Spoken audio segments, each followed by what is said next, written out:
Chhattisgarh Hyva परिवहन संघ के पदाधिकारी मन सरकार के आगू रखीन अपन 5 सूत्री मांगला। छत्तीसगढ़ हाईवा परिवहन संघ रायपुर प्रेस वार्ता में सरकार आगू अपन मुख्य मांग रखत हुए किहिन की यूनियन के सदस्य में हुए एफआईआर ला वापस लिए जाए, गाड़ी में हुए कार्यवाही में माइनिंग विभाग के हस्तक्षेप करे जाए, रेत खदान में पर्याप्त मात्रा में रॉयल्टी उपलब्ध करवाए जाए। हमारे शासन से एक ही मांग है कि जो हमारे सदस्यों के ऊपर एफआईआर किया गया है उसको वापस लिया जाए जल्द से जल्द एवं शासन के नियमानुसार रेत खदान को संचालित किया जाए 6 से 6 ताकि हम भी करप्शन की ओर ना जाए और हम भी शांति से अपना ट्रांसपोर्ट कर सकें। आरंग में जो हमारे प्रशिक्षु आईएएस सर आए हैं श्री नाटा जी, उन्होंने जिन गाड़ियों में राइटी थी उन गाड़ियों के ऊपर भी कार्रवाई की।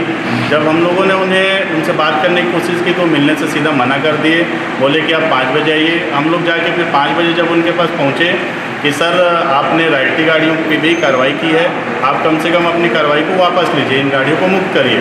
तो बोले तुम सब बदतमीज हो, तुम लोग बाहर जाओ, मैं तुम्हारी कोई बात नहीं सुनूंगा, आप माइनिंग से लिखा के लेकर आइए। हम लोग आके माइनिंग में चर्चा की कि सर ऐसा ऐसा हो रहा है, तो माइनिंग वालों ने भी कोई साथ नहीं दिया। तब हम लोग जाके वहाँ पे धरना प्रदर्शन किए। आगे अगर हमारी मांगे पूरी नहीं होती है, रेत खदान संचालित 6 से 6 नहीं होती है तो हम जल्द से जल्द उग्र होंगे। ब्यूरो रिपोर्ट उतलंघा न्यूज। सोर संदेश द बज़ उतलंघा के खबर चारों मुड़ा है नजर। छत्तीसगढ़ी और अंग्रेजी भाषा में खबर पर रहो बेसबर।